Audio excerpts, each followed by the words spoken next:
सरकारी जी योजना आहे जे गोरगरीब जनतेसाठी काढलेली आहे, सढळ आणि सरळ हाताने जनतेपर्यंत कधीच पोहोचलेली नाही. जनतेला रांगेतच उभावा टाकावं लागतं आणि ती योजना स्वतःसाठी लागून घेण्यासाठी महिना महिना रांगेमध्ये थांबावं लागतं.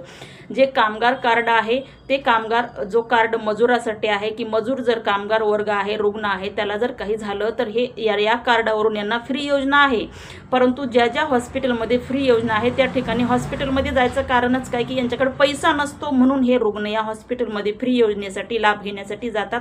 किंबहुना फक्त पेशंट त्याला चेकअप करतो, परंतु त्यांचं जे मेडिकल जे गोळे आहेत ते घेण्यासाठी त्यांना 4 दिवस वेट करावा लागतो. आणि याच 4 दिवसामध्ये जर पेशंटला जर काही झालं तर पेशंट दगावला तर या गोष्टीला जिम्मेदार कोण?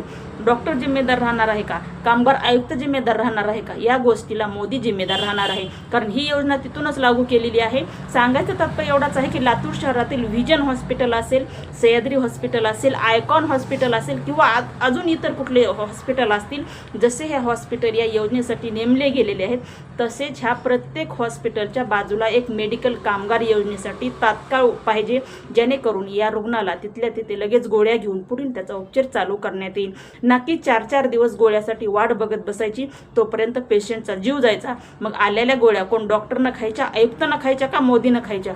म्हणून फक्त लातूर शहरामध्येच नव्हे तर पूर्ण भारतभर ज्या ज्या ठिकाणी हे हॉस्पिटल जे हॉस्पिटल आहेत, जे कामगार लोकांसाठी नियोजन केलेलं आहे ह्या हॉस्पिटलचे, त्या प्रत्येक हॉस्पिटलचा कामगार मजूर मेडिकल त्या ठिकाणी उपलब्ध हे पाहिजे, जेणेकरून तात्काळ गोळी या रुग्णाला दिली पाहिजे.